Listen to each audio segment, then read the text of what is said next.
Assalamualaikum warahmatullahi wabarakatuh. Waalaikumsalam warahmatullahi wabarakatuh. Bismillahirrahmanirrahim. Alhamdulillahi rabbil alamin. Wassalatu wassalamu ala ashrafil anbiya'i wal mursalin, Sayyidina wa maulana Muhammadin wa ala alihi wa ashabihil mujahidin at-tahirin, amma ba'du. Saudara-saudara kaum muslimin seiman dan sekeyakinan yang berbahagia, pada suatu hari seketika sedang berkumpul dengan para sahabat, Rasulullah pernah memberikan peringatan. Beliau bersabda, yushiku an tada'a alaikumul umamu kama tada'al akalatu ala qas'atiha. Pada suatu saat nanti akan datang di tengah-tengah kamu, wahai umat Islam, di mana orang-orang lain di sekeliling kamu akan bersatu mengerubungi kamu seperti bersatunya orang-orang mengerubungi makanan di atas meja hidangan.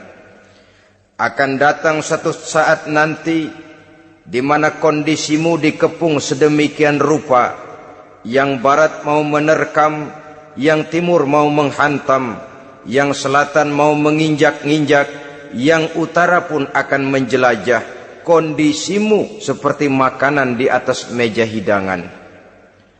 Sebagian sahabat merasa heran dan terkejut, lalu mereka bertanya, amin qillati nahnu yawma izin ya Rasulullah? Apakah jumlah kami pada waktu itu sedikit ya Rasul? Kami sampai dikepung sedemikian rupa? Beliau menjawab, bal antum yawma izin katsir. Sama sekali tidak. Kamu tidak sedikit pada saat itu. Bahkan jumlahmu sangat banyak. Kamu adalah mayoritas. Walakinnakum ghusa'un ka ghusa'is sail. Tetapi keadaanmu saat itu persis seperti buih di lautan. Banyak tetapi centang perenang. Banyak tetapi tidak punya daya dan kekuatan. Banyak tapi dipermainkan gelombang lautan, dihempaskan ke tepian pantai tanpa punya makna dan arti. Kondisimu pada saat itu kuantitas yang tanpa kualitas, sehingga orang lain enak saja mengepung kamu. Akidahmu didangkalkan, dibanjiri dengan peradaban dan kebudayaan yang menjauhkan dari agama. Dari segi maksiat dan munkarat seluruhnya mengepung sampai kita melepaskan nilai-nilai Islam kita ini. Dan celakanya, sambung beliau, waliyanzi'anna fi qulubi aduwikumul mahabata minkum. Akan dicabut kehebatanmu di mata musuh-musuhmu, sehingga pada saat seperti itu orang lain memandangmu umat Islam enteng saja, remeh saja, tidak ada apa-apanya. Sudahlah, pokoknya umat Islam sikat saja. Umat Islam enteng, umat Islam kecil, umat Islam tidak ada apa-apanya. Alangkah ironinya, alangkah menyedihkannya, memilukan dan sekaligus memalukan. Umat yang mayoritas ini dipermainkan oleh yang minoritas. Umat yang jumlahnya terbesar, terbanyak, bahkan konon menurut catatan sampai 90%, tapi dipermainkan oleh mereka kelompok-kelompok kecil ini. Waliyakzifanna fi qulubikumul wahn. Pada saat itu di hatimu dicampakkanlah penyakit wahan. Sahabat kemudian bertanya, wa mal wahnu ya Rasulullah? Apakah penyakit wahan itu ya Rasul? Beliau menjawab, hubbud dunya wa karahiyatul maut. Penyakit wahan itu tidak lain hubbud dunya wa karahiyatul maut. Terlalu cinta kepada dunia dan terlalu takut kepada mati. materialistis dan takut resiko. Dua penyakit inilah yang menyebabkan walaupun umat ini mayoritas, tapi dipermainkan oleh yang minoritas. Walaupun dia golongan terbesar, tapi nasibnya seperti makanan di atas meja makan. Dari segala macam penjuru mau menghantam dia. Saudara-saudara kaum muslimin yang berbahagia, ini merupakan analisa sosial bahwa pada satu saat nanti akan terjadi di tengah-tengah umat di mana kita dihantam dan diserbu dari segala macam penjuru. Akidah didangkalkan, peradaban dan kebudayaan dirusak, makanan dan minuman diracuni, pakaian ditelanjangi dan lain sebagainya, sampai kita melepaskan nilai Islam yang kita cintai ini. Kondisi sosial ini satu saat akan datang kepada kita. Demikian analisa dan peringatan dari Rasulullah sallallahu alaihi wasallam. Marilah sekarang kita melihat, adalah benar bahwa di zaman sekarang kita insya Allah tidak akan mengalami perang Badar sehebat yang pernah dialami oleh Rasul dan para sahabatnya.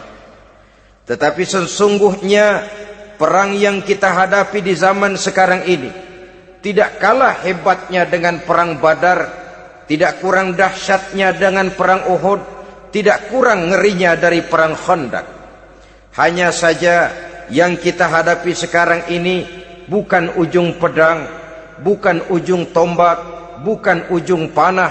Yang kita hadapi sekarang ini adalah perang akidah, perang ideologi, perang mempertahankan keyakinan. Yang kalau kita kalah sekarang, kita memang masih beragama.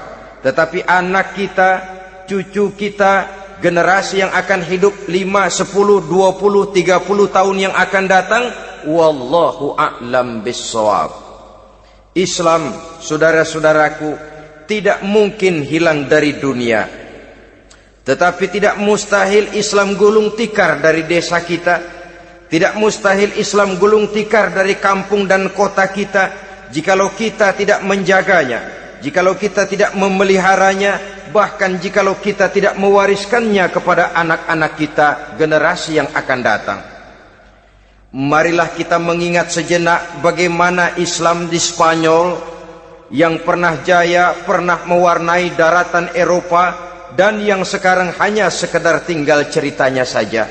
Ini pernah diperingatkan oleh Rasul dalam satu hadis, sayati ala ummati zamanun la yabqal Islam illa ismun wala minal Quran illa rasmun. Akan datang satu masa di tengah umatku di mana pada masa itu Islam ada tapi hanya tinggal sekedar namanya saja, dan Quran pun ada tapi cuma sekedar tinggal tulisannya saja. Apabila kita tidak mewariskan ini kepada generasi yang akan datang, maka serbuan-serbuan dari berbagai macam penjuru dari hari ke hari semakin kita rasakan kehebatannya.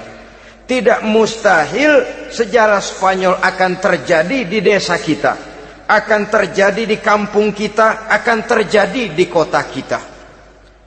Orang Spanyol, kalau mereka cerita kepada anaknya, mereka akan cerita, nak, di sini dulu ada masjid.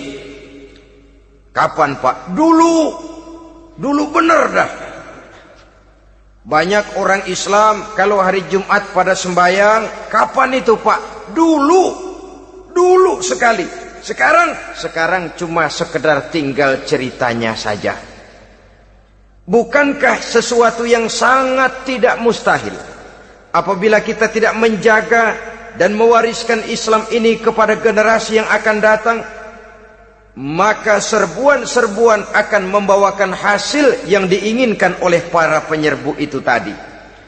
Kita sudah menjadi umat yang mayoritas, tetapi umat yang mayoritas ini menurut Rasul dikepung sedemikian rupa, akidahnya didangkalkan, peradaban dan kebudayaannya ditekan sedemikian rupa, kehidupan sosialnya dibuat individualis, kemudian dari segi pergaulan, pakaian, makanan, minuman dan sebagainya diracuni, sampai dia tidak lagi berpegang teguh kepada agamanya. Dan dikala itu hilang kehebatan umat ini di mata musuh-musuhnya. Orang lain memandang kita ringan saja, enteng saja, satu umat yang sudah kehilangan wibawa. Padahal konon kabarnya kita mayoritas, tapi enak saja dikutak-kutik orang lain. Dan dikala itu di hati kita merajalela penyakit uahan. Penyakit uahan itu apa? Pertama, hubbud dunia, terlalu cinta kepada dunia. Terlalu cinta kepada dunia yang menyebabkan kita lupa. Lupa akan tanggung jawab dan kewajiban. Lupa meneruskan dan mewariskan Islam kepada generasi yang akan datang. Kita berlomba dan berlomba hanya untuk mengejar dunia dan seluruh isinya. Baik dia bernama material, baik dia bernama seksual, baik dia bernama pangkat, jabatan dan kedudukan, berlomba-lomba kita di dalamnya. Sampai tercampaklah penyakit hubbud dunia di dalam hati ini. Berurat dan berakar dunia itu, sulit dan berat kita berpisah daripadanya.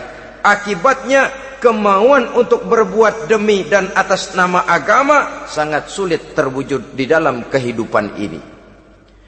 Yang kedua, karahiyatul maut, terlalu takut kepada mati. Baik mati ajal, mati dalam artian yang sebenarnya, baik mati usahanya, baik mati karirnya, baik mati pangkat dan jabatannya. Sehingga dengan demikian akibatnya jatuhlah kita menjadi umat yang kehilangan wibawa di mata orang lain. Saudara-saudara kaum muslimin rahimakumullah, saya katakan tadi, perang yang kita hadapi di zaman sekarang adalah perang akidah. Perang menghadapi peradaban dan kebudayaan yang menghancurkan moral daripada anak-anak kita.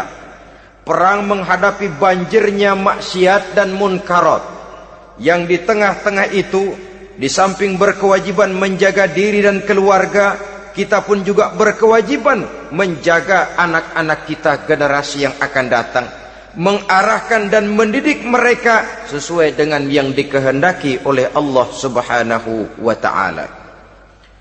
Oleh sebab itu, pada pertemuan kali ini yang akan saya bicarakan ialah bagaimana idealnya seorang muslim lebih dahulu memberikan pendidikan kepada anak-anaknya.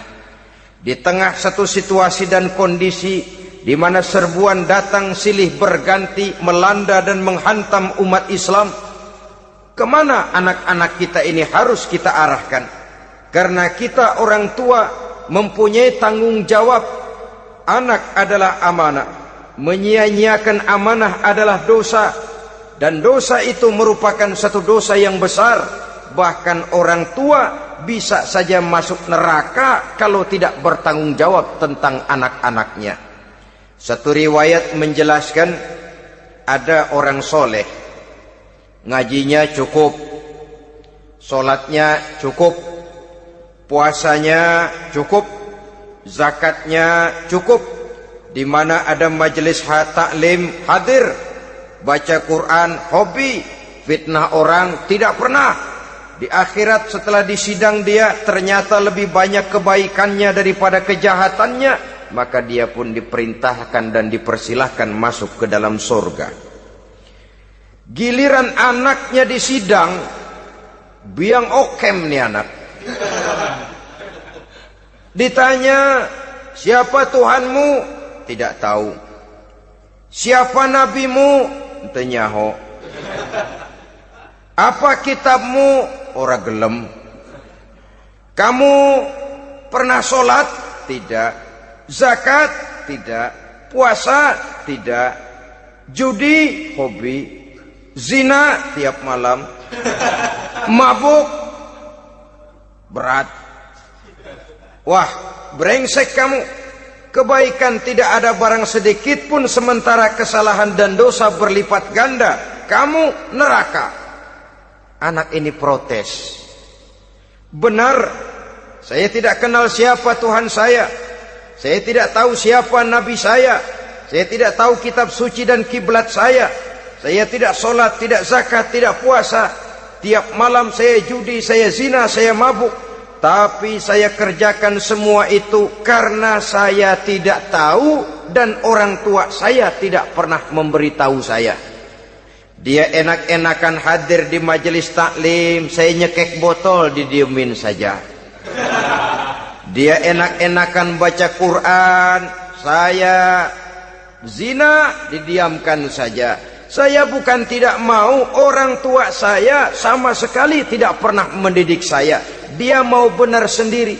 Maka kalau sekarang saya harus masuk ke dalam neraka, saya menuntut agar orang tua saya ikut sama-sama bergabung dengan saya ke dalam neraka. Gara-gara dia tuh saya jadi begini. Orang tuamu yang mana? Tuh, yang barusan mau ke surga. Ini orang tua yang sudah mau berangkat ke surga dipanggil. Sebentar dulu, Mas. Ini benar anak kamu? Iya, Pak. Waktu di dunia kamu tidak pernah ajarin dia ngaji? Sampai dia tidak kenal Tuhannya, tidak kenal nabinya, tidak kenal kiblat dan kitab sucinya? Iya, Pak. Dia tidak sholat, kamu diamkan saja. Dia tidak puasa, tidak zakat, kamu bersikap masa bodoh. Bahkan dia judi, dia zina, dia mabuk, kamu pun berdiam diri saja. Iya, Pak. Tahukah kamu bahwa anak ini adalah amanah? Menyia-nyiakan amanah artinya khianat, dan khianat adalah dosa yang sangat besar. Kamu tidak bertanggung jawab, maka kamu, anakmu gabung ke dalam neraka. Saudara-saudara kaum muslimin rahimakumullah, itu sebabnya Allah pesan benar-benar, ya ayyuhalladzina amanu qu anfusakum wa ahlikum nara. Hai orang-orang yang beriman, jaga dirimu dan keluargamu, istri, anak, orang-orang yang menjadi tanggung jawab dan kewajiban kita, jaga dan pelihara mereka dari api neraka. Saudara-saudara kaum muslimin, lalu kalau kita orang-orang tua yang hidup di zaman sekarang ini sudah sering beristighfar, mengurut dada, melihat situasi, membaca peta keadaan, konon tantangan yang akan dihadapi oleh anak-anak kita 15, 20, 25 tahun yang akan datang jauh lebih berat dari apa yang kita hadapi sekarang ini. Maka adalah wajar jika kita sebagai orang tua yang cinta kepada agama, cinta kepada anak-anak kita, berpikir untuk mewariskan nilai-nilai yang luhur ini kepada anak-anak kita generasi yang akan datang. Bagaimana pada mulanya kita harus mendidik mereka? Mari kita telusuri apa yang dicontohkan oleh Al-Quranul Karim.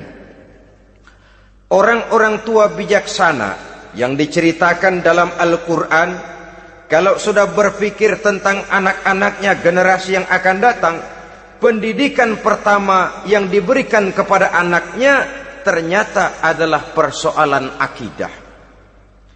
Nabi Ibrahim, pertanyaan yang paling merisaukan beliau buat anak cucunya ialah, ma ta'buduna min ba'di.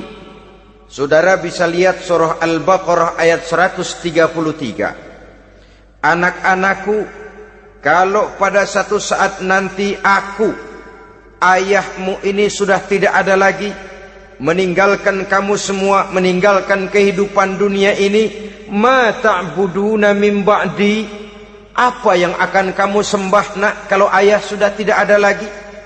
Jikalau ayahmu sekarang masih rajin ke masjid, melakukan rukuk dan sujud, i'tikaf dan membaca Quran, kalau satu saat ayahmu meninggalkan dunia ini, masihkah engkau mau ke dalam masjid? Masihkah engkau rukuk dan sujud?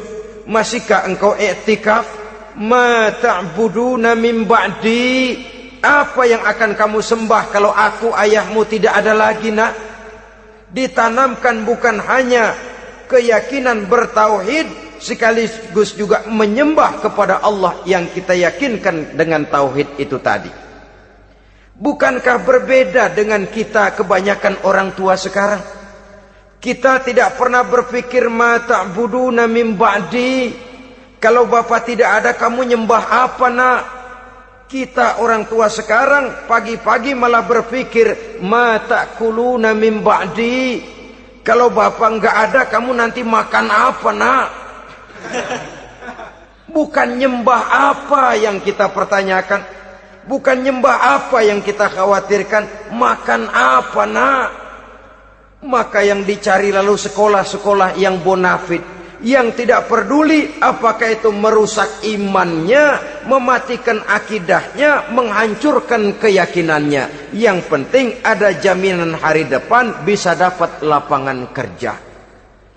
Akibatnya berduyun-duyun orang-orang tua muslim menyekolahkan anaknya di sekolah-sekolah yang bukan Islam, yang nyata-nyata membahayakan akidahnya. Dididik dengan kultur dan budaya yang bertentangan dengan nilai-nilai agamanya. Bukankah ini berarti merelakan anak untuk dikafirkan? Bukankah ini artinya menyerahkan anak untuk ditulis menurut selera para pendidik yang tidak sesuai dengan nilai akidah yang dimilikinya? Mengapa kita tidak berpikir seperti Nabi Ibrahim yang sebelum memberikan pendidikan kecerdasan, sebelum pendidikan matematika, IPS, PSPB dan disiplin ilmu lainnya, yang pertama ditanamkan ma ta'buduna min ba'di. Kalau ayahmu tidak ada, kamu menyembah apa nak? Menyembah Allah apa nanti malah menyembah harta? Menyembah Allah apa nanti malah mendewa-dewakan pangkat dan jabatan? Menyembah Allah apa malah nanti menyembah alam? Itu yang dikhawatirkan Nabi Ibrahim kepada generasi yang akan datang. Dan itu saudara-saudara yang seharusnya mengkhawatirkan kita kepada anak-anak kita, generasi yang akan datang. Lihatlah serbuan akidah di zaman sekarang ini. Dimanfaatkan kemiskinan kita umat Islam.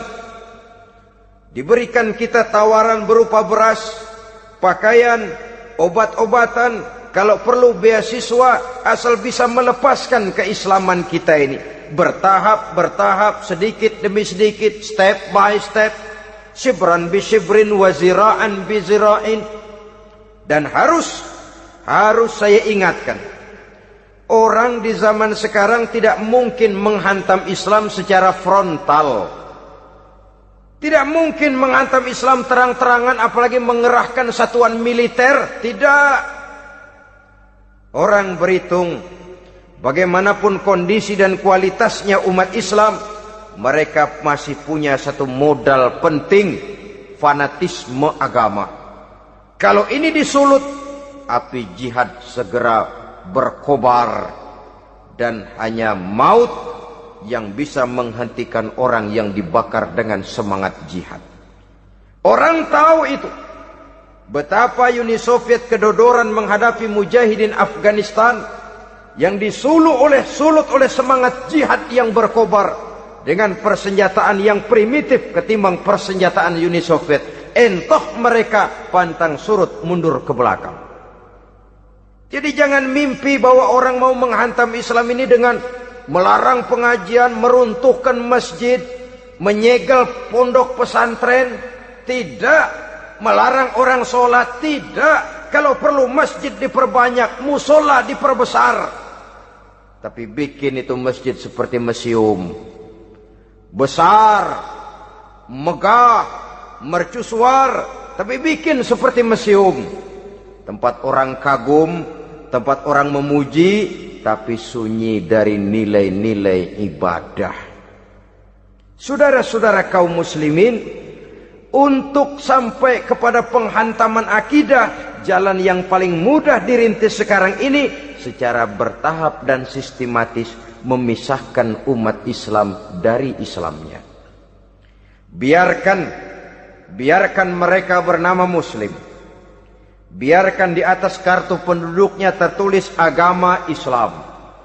Tapi tanamkan budaya-budaya yang menyebabkan cara bergaul mereka, cara berumah tangga mereka, cara bertetangga mereka, sampai kepada cara mereka berpakaian, cara mereka bergaul, cara mereka makan dan minum, cara mereka mendidik dan menyekolahkan anak sama sekali tidak lagi mencerminkan nilai-nilai yang islami. Itu sudah satu usaha yang paling praktis, memisahkan umat Islam dengan Islamnya. Kalau sadarlah kita ke arah ini usaha orang di zaman sekarang, maka yang harus pertama kita tanamkan kepada anak-anak kita, didik mereka dengan jiwa tauhid yang mengkristal di dalam batinnya, meresap sampai ke tulang sumsumnya, yang tidak akan sampai pun nyawa berpisah dari badannya, akidah itu tidak akan berpisah dari hatinya. Bahkan dia sanggup dengan tegar berkata, lebih baik saya melarat karena mempertahankan iman daripada hidup mewah dengan menjual akidah. Satu khittah, satu garis kehidupan yang perlu kita wariskan kepada anak-anak kita, generasi yang akan datang. Dahulu ada satu tradisi, saudara-saudara. Kalau anak gadis kita dilamar orang, orang lalu bertanya, anakmu mau ngelamar gadis saya, apa sudah khatam Quran berapa kali? Apa sudah bisa baca kitab macam-macam dan lain sebagainya? Sehingga lahirlah satu kebanggaan. Apapun motifnya, tapi pertanyaan semacam ini zaman sekarang sudah langka. Paling-paling yang ditanya kalau anaknya dilamar orang, anakmu kerja di mana? Gajinya sebulan berapa? Kendaraannya bebek apa soang? Apa-apa? Itu yang kita pertanyakan, berkisar di seputar materi, kerja, job, status sosial, dan lain sebagainya. Perkara bisa baca Quran atau tidak, nomor 18. Perkara sembahyangnya rajin apa tidak, nomor 36. Saudara hadirin, akibatnya terjadi pergeseran nilai. Maka mendidik anak menurut tuntunan Quran adalah seperti yang diberikan contoh oleh Luqmanul Hakim, yang diceritakan dalam surah Luqman mulai ayat 11 dan selanjutnya. Apa pendidikan pertama yang harus kita berikan kepada anak? Pertama, ya bunayya la tusyrik billah. Wahai anakku, jangan sekali-kali engkau menyekutukan Allah nak. Jaga tauhid, pelihara iman, mantapkan akidah. Ini dasar yang pertama. Belum lagi anak mengenal berbagai macam disiplin ilmu, yang pertama ditanamkan tauhid. Ini yang mendasari kehidupan. Ini yang akan mewarnai dan menjadi warna dari kepribadian seseorang. Sentuhan jiwa tauhid di dalam diri si anak. Belum lagi sempat dia kenal yang lain. Yang pertama yang kita tanamkan, kita wariskan, kita berikan, la tusyrik billah. Jangan sekali-kali menyekutukan Allah nak. Kalau ini sudah tertanam, ini sudah merupakan satu fondasi yang kuat. Selebihnya nanti tinggal melihat bakat si anak, kemana dia harus dididik ini. Yang terpenting nilai iman lebih dahulu tanamkan. Dan untuk menghancurkan nilai keimanan, saudara-saudara, saya katakan, ingatkan kepada hadis di awal tadi, dikepung kita dari berbagai macam penjuru agar bisa melepaskan nilai-nilai iman dan keyakinan. Proses pendangkalan akidah, ditanamkan keraguan kepada agama, ditanamkan rasa malu beragama, sholat malu, baca Quran malu, berangkat ke masjid malu, pakai jilbab malu. Ditanamkan rasa malu beragama, sehingga bertahap sedikit demi sedikit kita mulai berpisah dengan kehidupan beragama. Ditanamkan hal yang sedemikian rupa dari berbagai macam penjuru. Dihantam akidah, akidah kuat, dihantam dari segi peradaban dan kebudayaan. Diperbanyaklah peradaban dan kebudayaan yang bukan mendekatkan kita dengan agama, malah mendekatkan kita dengan neraka. Menjauhkan kita dari agama, menjauhkan kita dari nilai-nilai luhur yang diwariskan oleh orang-orang tua kita terdahulu. Adalah kewajiban kita yang pertama mendidik anak, menanamkan roh, jiwa dan semangat tauhid di dalam diri mereka. Saudara-saudara kaum muslimin rahimakumullah. Kenapa kita lebih dahulukan menanamkan jiwa, roh dan semangat tauhid ini kepada anak-anak kita? Pertama, kita tidak hanya ingin sekedar mempunyai anak yang pintar, tetapi lebih daripada itu kita pun ingin mempunyai anak yang benar. Segala macam disiplin ilmu, segala macam bentuk penalaran ilmiah dan pengisian intelektualitas manusia mungkin di satu sisi akan membuat dia pintar, tapi di sisi lain belum tentu akan membuat dia benar. Nabi pernah memberikan peringatan, man izdada ilman walam yazdad huda lam yazdad minallahi illa bu'da. Orang yang hanya bertambah ilmu pengetahuannya tapi tidak bertambah hidayah dari Allah, tidak makin mantap keimanannya, maka seluruh nilai-nilai ilmunya hanya akan menjauhkan dia dari Allah Subhanahu wa ta'ala.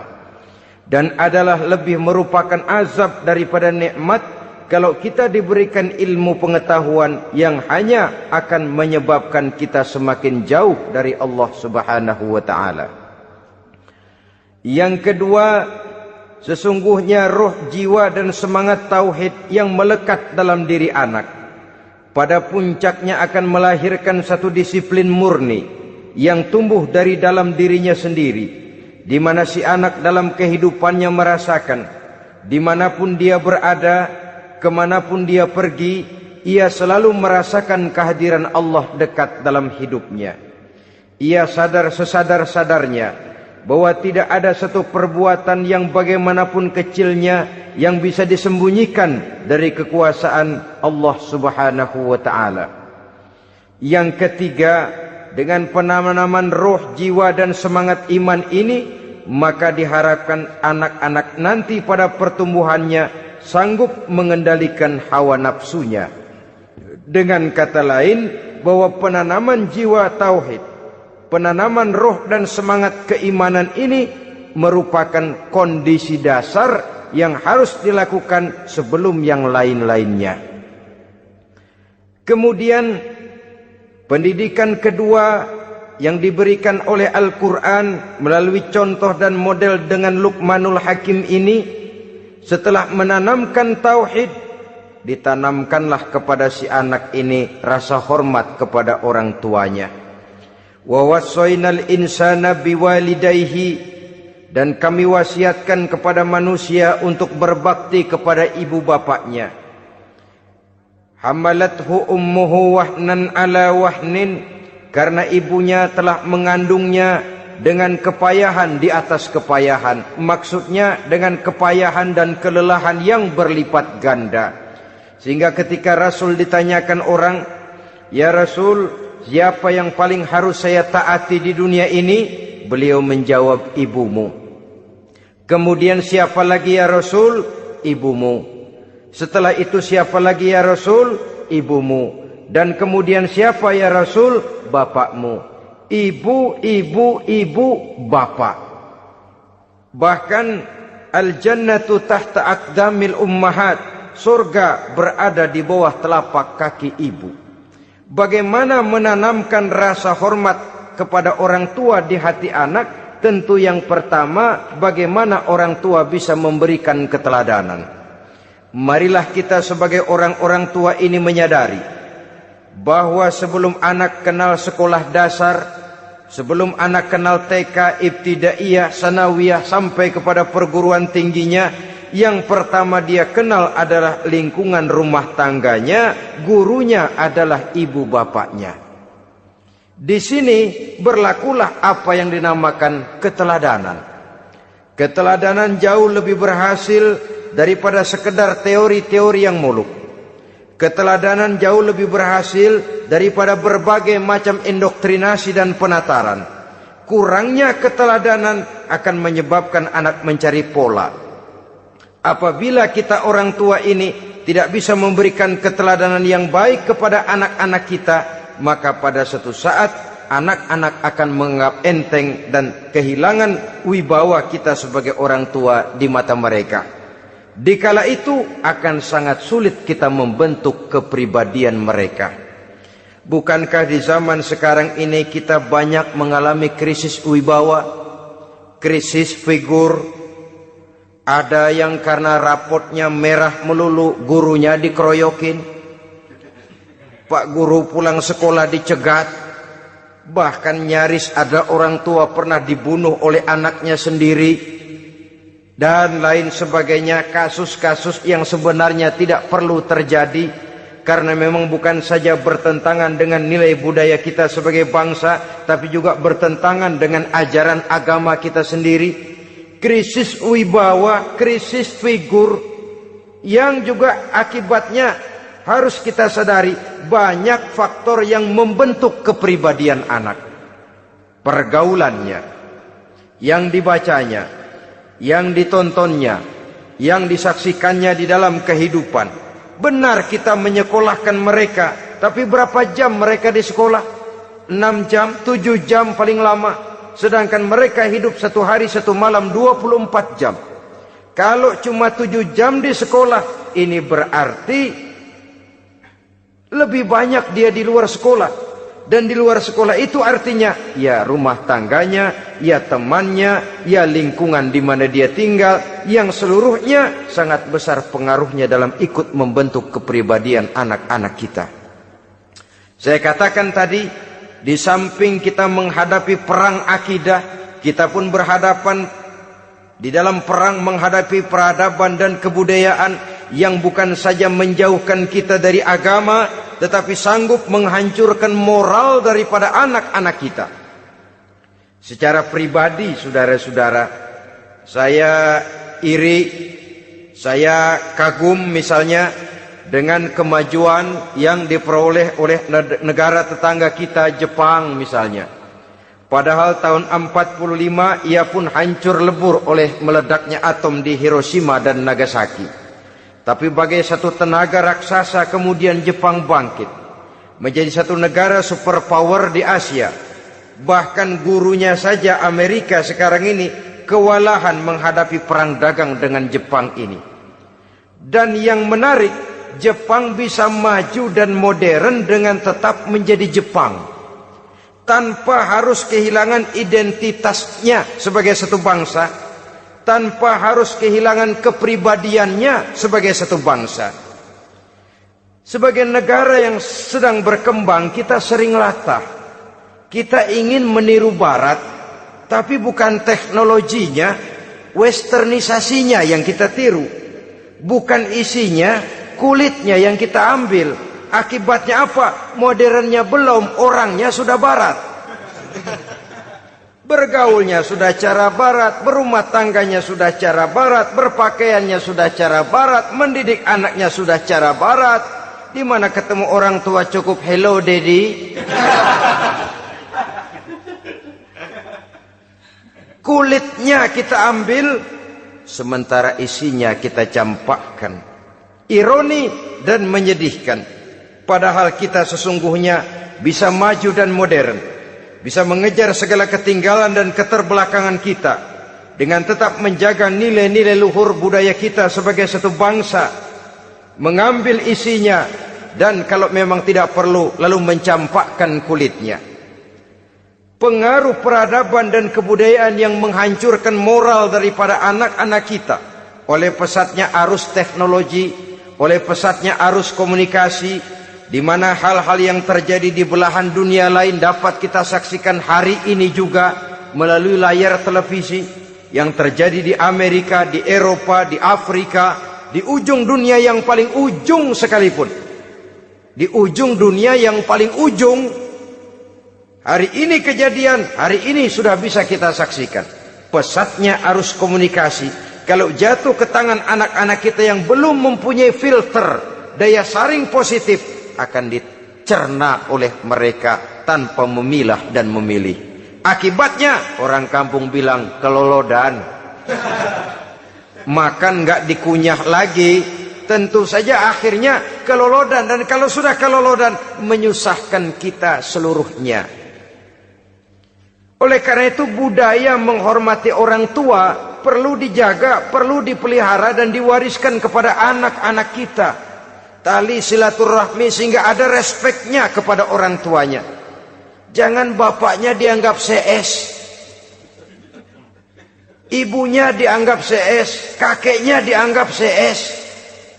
Hilang rasa respek, hilang rasa menghormati. Sementara orang tua sendiri tidak bisa memberikan keteladanan, kurang mendapat perhatian dan lain sebagainya. Apalagi kalau baik ibu maupun bapak adalah orang-orang karier yang setiap hari sibuk menghadapi tugas masing-masing. Bapak sibuk rapat, pindah kantor sana kantor sini, ibu sibuk arisan, besarlah anak-anak di tangan pembantu dan lain sebagainya, sehingga dia merasa kurang mendapat perhatian, dan ini akan ikut membentuk warna dari kepribadian yang dimilikinya. Sampai kepada pelosok-pelosok desa, jaringan televisi memang menguntungkan. Tapi kalau sudah sampai kepada menayangkan budaya-budaya yang tidak sesuai dengan pola di mana mereka tinggal, pola lingkungannya, dan ingin mereka terapkan dalam kehidupan, ironi dan menyedihkan.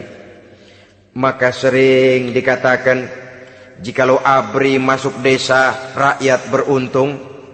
Jikalau listrik masuk desa, rumah jadi terang. Jikalau koran masuk desa, rakyat jadi cerdas. Jikalau hakim masuk desa, rakyat lalu sadar hukum. Tapi jikalau maksiat dan munkarat masuk desa, minuman keras masuk desa, judi masuk desa, pelacuran masuk desa, rakyat tentu kiamat. Dan kita harus punya budaya untuk memilah dan memilih, mempunyai filter untuk jadi daya saring positif. Oleh karena itu saudara-saudara, tahap kedua setelah menanamkan jiwa tauhid kepada anak, tanamkan rasa hormat kepada orang tuanya. Orang tua itu ibu bapaknya, orang tua itu guru-gurunya yang mengajarkan dia, atau yang dianggap tua yang lebih senior dari dia.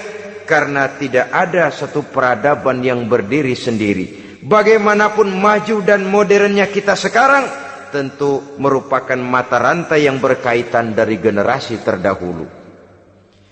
Ini yang kedua. Setelah tauhid, berbakti kepada ibu dan bapak. Tidak ada satu kebahagiaan yang bisa ditegakkan di dunia ini tanpa doa, tanpa restu daripada ibu dan bapak. Ini keramat hidup. Doanya dikabul Allah dan kutuknya juga dikabul oleh Allah Subhanahu wa ta'ala. Jadi mendidik anak setelah menanamkan jiwa tauhid, menanamkan rasa hormat dan taat berbakti kepada ibu bapaknya. Itu yang kedua. Kemudian yang ketiga, melalui model Luqman, Quran mendorong kita untuk mendidik anak, menanamkan etika otonom. Apa itu? Ya bunayya innaha in takum mithqala habbatin min khardalin fatakun fi sakhratin aw fis samawati aw fil ardi ya'ti biha Allah. Wahai anakku, sesungguhnya kalau ada satu kebaikan yang kamu kerjakan, kecil, tidak nampak oleh pandangan mata yang zahir, yang kecil itu tersembunyi di puncak langit, di dasar bumi yang paling dalam, atau di tengah batu hitam sekalipun, Allah pasti mengetahuinya dan pasti akan memberikan balasan yang seadil-adilnya. Pendidikan apa ini? Pendidikan moral, menanamkan etika otonom. Nah, kau berbuat baik jangan karena dilihat orang. Kau tidak mau melakukan kejahatan jangan cuma karena ada polisi. Kalau ada polisi kau tidak mau jahat, kucing juga begitu.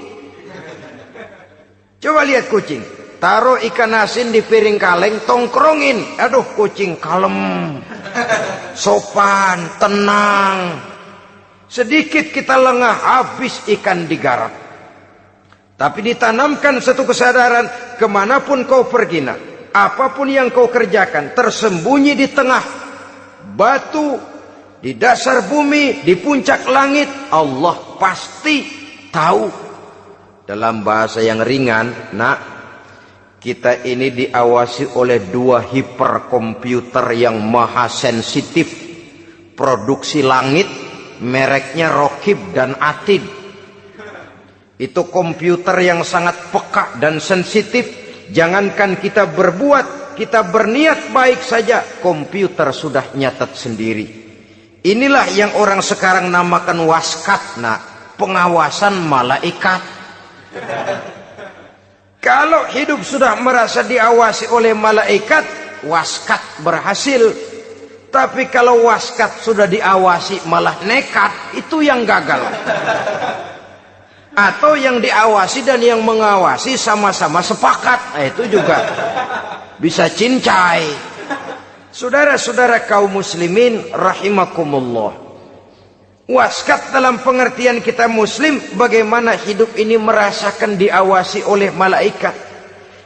Intelektualitas yang tinggi sekalipun, IQ yang nilainya plus sekalipun, disiplin ilmu yang bagaimanapun banyak yang memenuhi benak kita, tanpa diiringi oleh etika otonom, orang sering mencari celah dan kesempatan. Mencari celah dan kesempatan. Tapi kalau sudah merasa, kemanapun saya pergi, dimanapun saya berada, kebaikan bagaimanapun sekecilnya saya lakukan, toh Allah pasti akan memberikan balasan. In khairan fa khairun, wa in syarran fa syarrun. Jikalau baik, baik balasan yang kita terima. Jikalau jahat, jahat kejahatan yang kita terima. Kalau sudah ke arah ini kita berpikir, maka sesungguhnya kalau kita berbuat baik kepada orang lain, hakikatnya kita sudah berbuat baik kepada diri kita sendiri. Lalu tidak ada merasa rugi berbuat baik kepada orang. Karena manakala dia melakukan kebaikan kepada orang lain, artinya dia sudah berbuat baik untuk dirinya sendiri. Jadi setelah tauhid, kemudian berbakti kepada ibu bapak, yang ketiga baru pendidikan tentang akhlak, tentang moral. Pola ini yang sering terlupakan oleh kita, bahwa bagi kita itu pendidikan tidak lain upaya mencerdaskan otak anak. Jangan sampai sebab ini kelihatannya pembangunan makin maju, persaingan hidup makin tajam, tensi ekonomi semakin tinggi, sementara jumlah tenaga kerja dengan lapangan kerja yang tersedia jauh dari mencukupi. Jikalau tidak membekali anak dengan pendidikan yang menunjang lapangan pekerjaan, orang tua khawatir, takut sekali anaknya jadi gelandangan. Dikhawatirkannya kehidupan dunia ini, sementara dia lupa kalau anaknya bisa jadi gelandangan di akhirat. Padahal selama-lamanya gelandangan di dunia, paling seumur manusia itu 60 tahun, 70 tahun lah umur orang sekarang. 70 itu sudah luar biasa itu. Tapi kalau harus menggelandang di akhirat, menjadi gelandangan di akhirat, alangkah menyedihkannya.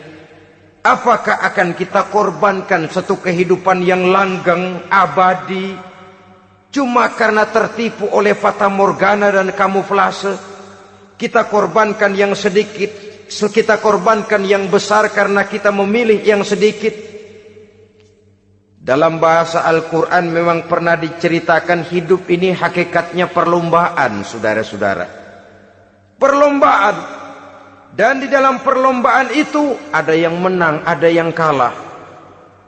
Al-Quran lalu memberikan peringatan, Alhaakumut takatsur, kamu telah lalai karena berlomba-lomba memperbanyak harta, mempertinggi pangkat dan kedudukan, hatta zurtumul maqabir, sampai kamu akan masuk ke liang kubur baru sadar. Apalagi kalau napas sudah sampai di tenggorokan. Persis Fir'aun sudah tenggelam di lautan merah, mau mampus, baru dalam sekaratnya amantu bi Rabbi Musa wa Harun. Kalau begini caranya, saya juga percaya kepada Tuhan Musa dan Harun, percaya kepada Allah. Sudah mau mati, baru amantu bi Rabbi Musa, kami percaya kepada Tuhan Nabi Musa, kata Fir'aun. Malaikat maut kesel benar, dilelepin terus di laut. Mampus tuh sekalian. Hidup ini memang kita berlomba. Berlomba dengan waktu, berlomba dengan umur, berlomba dengan tenaga, berlomba dengan tetangga. Yang jangankan kita sampai mundur, berhenti saja sejenak, kita akan ditinggalkan oleh yang lain. Tiada kata mundur, bahkan tiada kata berhenti. Sekali kita melangkah, melangkahlah terus. Tapi berlombalah seperti yang dikehendaki Quran. Fastabiqul khairat. Berlomba-lombalah di dalam kebajikan. Jangan berlomba-lomba di dalam kemaksiatan, kemunkaran, kejahatan. Berlombalah dalam urusan kebaikan. Saudara-saudara kaum muslimin rahimakumullah. Tauhid, berbakti kepada ibu bapa, kemudian pendidikan tentang moral. Apabila pendidikan tentang moral sudah tertanam, barulah lihat bakat si anak. Kemana bakatnya? Anak saya kelihatannya dari kecil demennya main bedil-bedilan saja. Beri kali itu. Kirim ke Magelang, masukkan akabri. Tapi dengan syarat 3 itu tadi. Iman sudah tertanam, rasa bakti kepada ibu bapak sudah ada, dan punya nilai moral.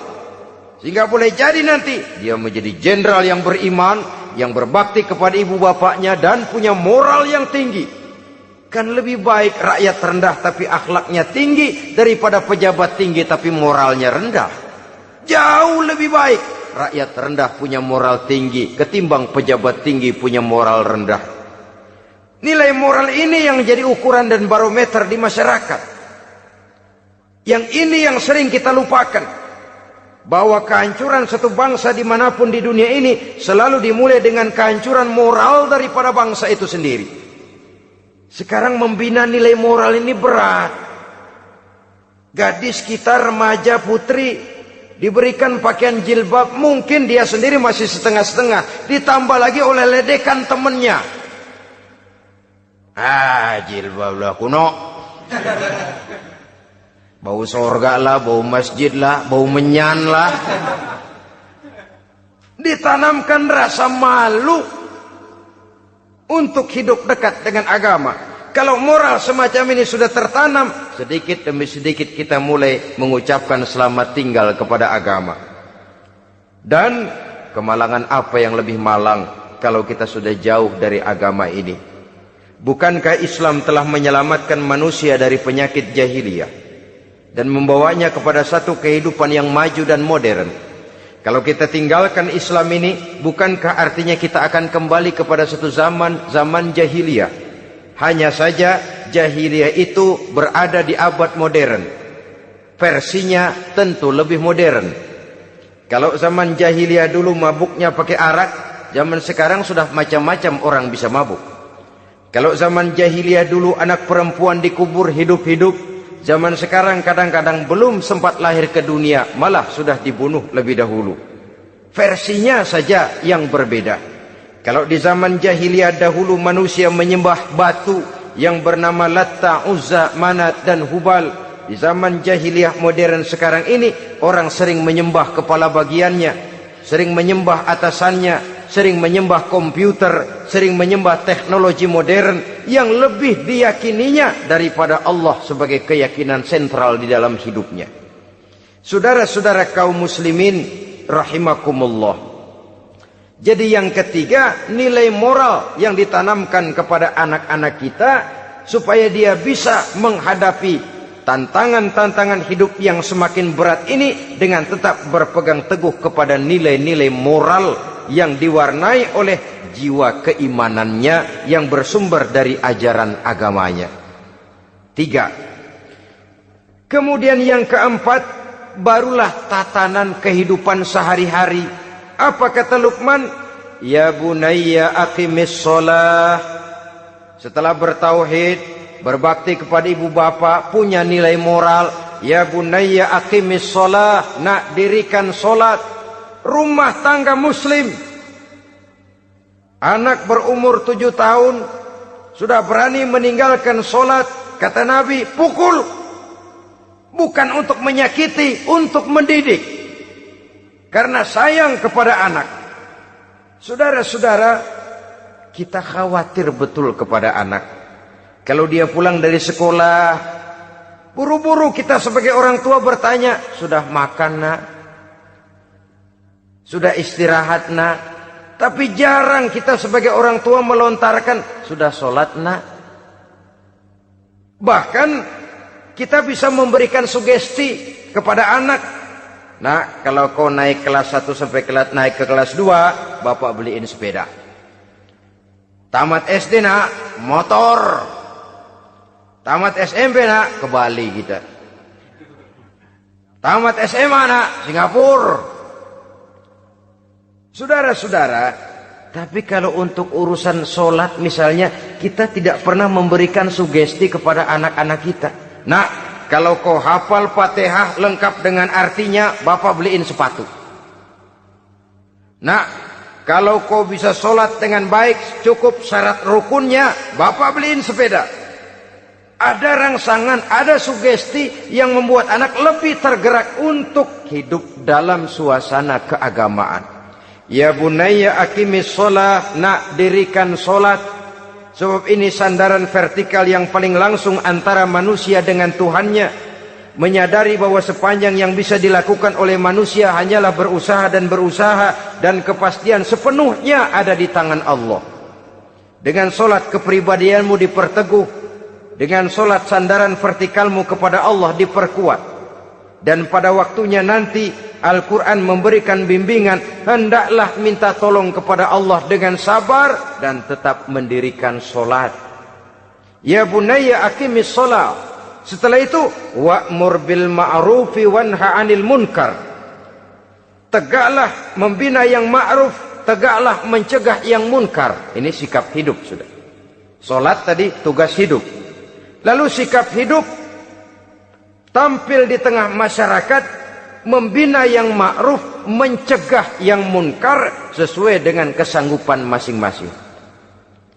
Bukankah setiap kita kepingin punya anak yang bermanfaat, setidaknya bagi keluarganya, syukur kalau bisa bagi lingkungannya, bagi masyarakat, bangsa dan negaranya.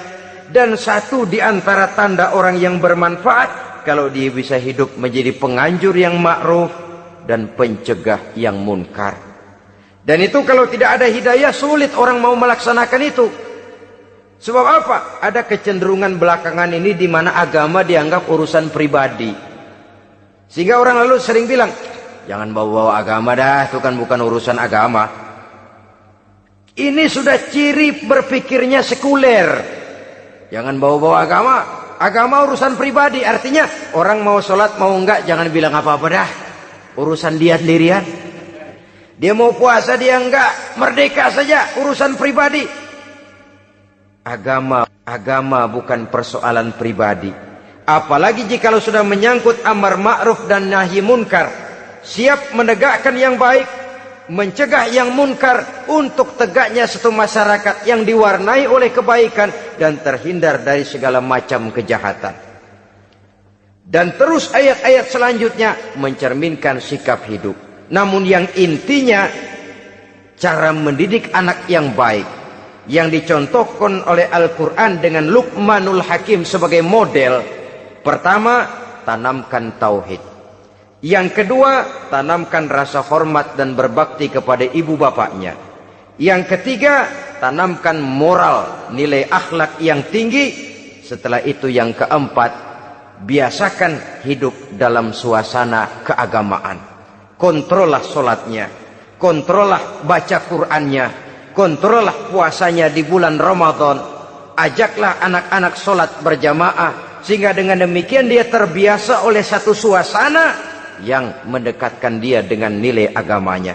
Dari sana diharapkan nilai-nilai ilmu yang didapatnya dari bangku sekolah akan menciptakan keseimbangan dengan yang ditanamkan oleh orang tuanya dalam bentuk yang dijelaskan oleh surah Luqman itu tadi. Sehingga apabila keseimbangan ini terwujud, akan menjalin keseimbangan dalam pola berpikir, dan keseimbangan dalam pola berpikir akan melahirkan keseimbangan dalam perbuatannya. Terwujudlah kita harapkan insan yang fid dunya hasanah wa fil akhirati hasanah. Inilah harapan kita semua. Mudah-mudahan Allah memberikan kekuatan kepada kita untuk mewariskan nilai-nilai yang baik kepada generasi yang akan datang. Sehingga esok harus lebih baik daripada hari ini, dan lusa harus lebih baik daripada hari esok. Terima kasih atas perhatian saudara. Mohon maaf atas segala kekurangan. Usikum wa nafsi bitaqwallah. Wassalamualaikum warahmatullahi wabarakatuh.